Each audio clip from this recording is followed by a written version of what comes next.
மாராந்தை சுங்கச்சாவடியை அகற்றுவது உள்ளிட்ட பல்வேறு கோரிக்கைகளை வலியுறுத்தி தென்காசி மாவட்டம் ஆலம்குளத்தில் வணிகர்கள் கடையடைப்பு போராட்டத்தில் ஈடுபட்டு வருகின்றனர். விவரங்களை தர இருக்கிறார் செய்தியாளர் மாரிமுத்து. விவரம்.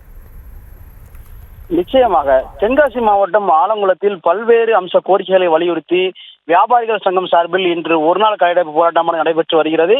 தென்காசி மாவட்டம் ஆலங்குளத்தில் வெள்ளை தென்காசி 4 வழிச்சாலை பணிகளை விரைந்து முடித்திட வேண்டும். ஆலங்குளம் காவல் நிலையம் அருகில் பள்ளி மாணவர்கள் மருத்துவமனை செல்பவர்கள், சுடுகாட்டிற்கு செல்பவர்கள் என சாலையை கடக்க முடியாமல் தவிக்கின்றனர். அவர்களுக்காக தனியாக ஒரு சுரங்கப்பாதை அமைத்து தர வேண்டும். மேலும் மாராந்தை பகுதியில் சுங்கச்சாவடியை அமைக்கக்கூடாது என உள்ளிட்ட பல்வேறு கோரிக்கைகளை வலியுறுத்தி ஆலங்குளம் பகுதியில் இன்று கடையெடுப்பு போராட்டம் நடைபெற்று வருகிறது. இந்த கடையெடுப்பு போராட்டத்தில் 80% கடைகள் தற்போது அடைக்கப்பட்டுள்ளன.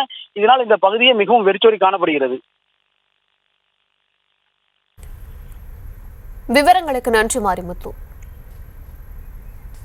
மாநில அரசின் GST கவுன்சில் மூலம் வாடகை கட்டிடங்களுக்கு வாடகை செலுத்தும் பணத்திற்கு 18% GST விதித்து இது வியாபாரிகளையும் பொதுமக்களையும் பாதிக்க வண்ணம் இருப்பதனால் இந்த GST வரியை மாநில அரசும் மத்திய அரசும் இதை சட்டத்தை வாபஸ் வாங்க வேண்டும். ஆலங்குளத்தில் 4 வழிச்சாலை நடைபெற்று வருகிறது. அந்த வேலையை விரைவாக முடித்து அதில் தேவையான இடங்களில் பேரிகார்டும் சிக்னல், அதாவது சிகப்பு சிக்னல் வைத்துக் கொண்டு தேவையான இடத்துக்கு அதிகம் திறப்புகள் இருக்குது, அதை அடைத்துவிட்டு தேவையான இடங்களில் திறப்புகளை வைத்து உடனடியாக முடிக்க வேண்டும் என்றும் மாணவ மாணவிகள் அங்கு கடந்து செல்ல முடியாத ஒரு சூழ்நிலை இருக்கிறது. அதற்கு விரைவாக சுரங்கப்பாதை அமைத்து தர வேண்டும் என்று நாங்கள் பல முறை மனுக்கள் கொடுத்தோம். அதில் எந்த ஒரு இதுவுமே நெடுஞ்சாலைத்துறை எடுக்கவில்லை. அவங்களோட அலட்சிய போக்கால் பல விபத்துகள் நடந்து கொண்டிருக்கின்றன.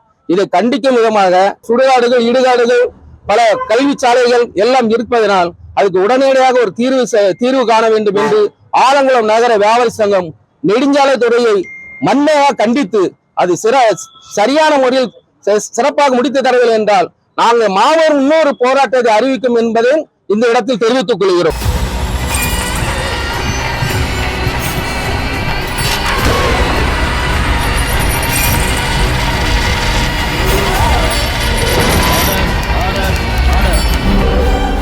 குற்றங்களின் மறுபரிமாணம் நிகழ்தகவு நமது நியூஸ் தமிழ் தொலைக்காட்சியில் விரைவில்.